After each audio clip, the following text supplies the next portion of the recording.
Assalamualaikum warahmatullahi wabarakatuh. Sebelumnya perkenalkan, saya Aisyah Kartika Sari Primasiwi dengan NIM 123002336, berasal dari Prodi S1 Kebidanan, Fakultas Keperawatan dan Kebidanan, Universitas Nahdlatul Ulama Surabaya.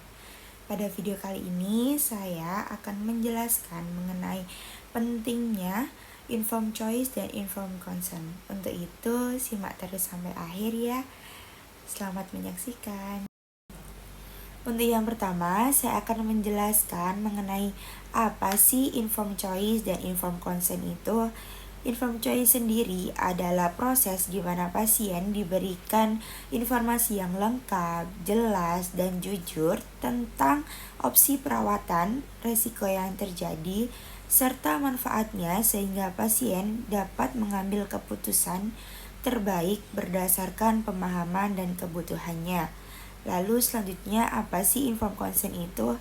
Informed consent sendiri adalah persetujuan resmi yang diberikan oleh tenaga medis kepada pasien setelah memahami sepenuhnya informasi yang tentang tindakan medis yang akan dilakukan. Persetujuan ini bisa berupa tertulis ataupun verbal. Ini semua tergantung pada jenis tindakan yang akan dilakukan dan tergantung pada kondisi pasien saat itu. Dan selanjutnya yaitu mengapa sih pentingnya kita sebagai bidan atau sebagai tenaga medis harus memberikan informed choice dan informed consent pada awal sebelum tindakan. Yang pertama yaitu manfaatnya bagi pasien dapat memberikan kesempatan untuk memahami kondisi dan memilih langkah terbaik sesuai kebutuhan dan kondisi yang dialami pasien tersebut. Lalu yang kedua, meningkatkan rasa percaya diri dari rasa aman karena pasien merasa dilibatkan dalam setiap keputusan yang ada.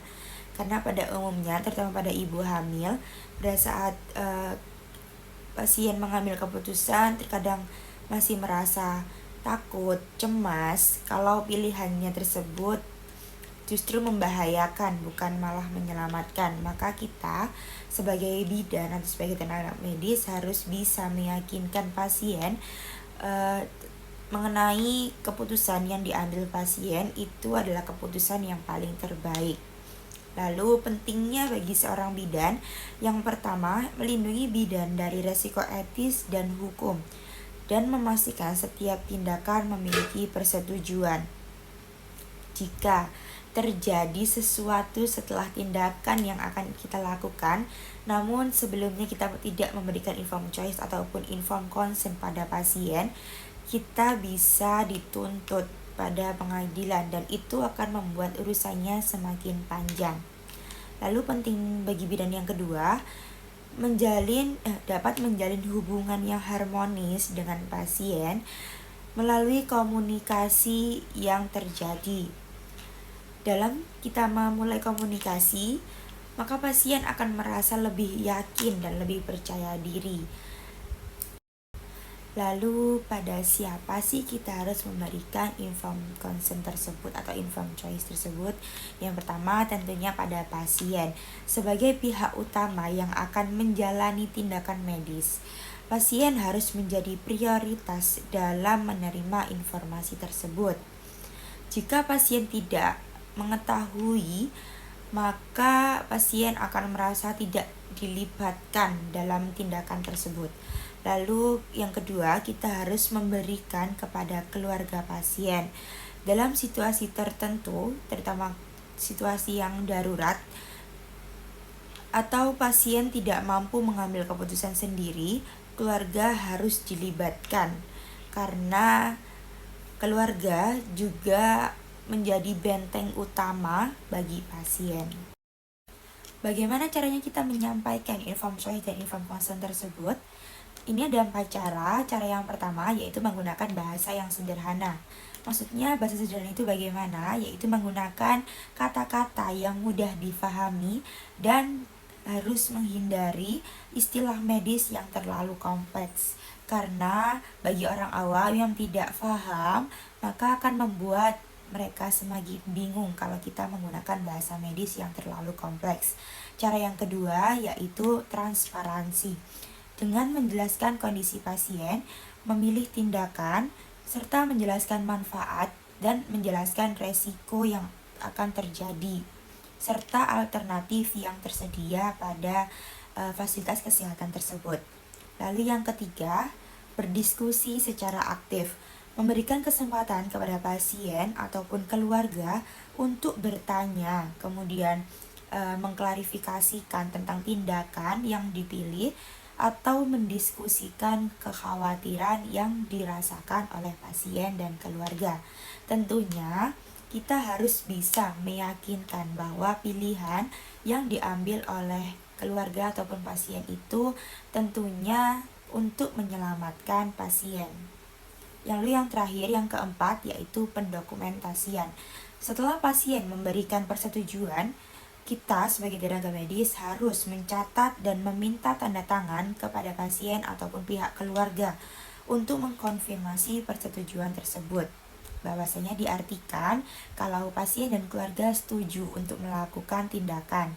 Jadi, balik yang awal, jadi kita tidak bisa dituntut oleh pasien ataupun keluarga jika setelah tindakan terjadi apa-apa pada pasien. Dampaknya apa jika kita sebagai tenaga medis tidak memberikan informed choice dan informed consent pada awal sebelum tindakan? Yang pertama, dampak bagi pasien, yaitu pasien akan kehilangan hak untuk memilih dan mengambil keputusan yang dapat menimbulkan ketidakpuasan, kemudian trauma, serta rasa tidak percaya diri pada tenaga kesehatan yang selanjutnya. Lalu dampaknya bagi bidan, yang pertama, resiko hukum akibat tindakan tanpa persetujuan resmi seperti yang saya bilang sebelumnya, yang termasuk gugatan pada malpraktik.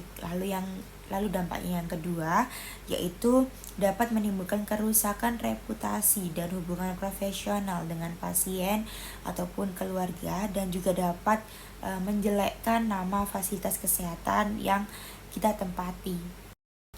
Nah, ini adalah contoh informed choice yang berisikan, ini saya menggunakan informed choice yang ketika kondisi pasien memerlukan rujukan pada sebuah rumah sakit yang besar dan mempunyai fasilitas yang lengkap.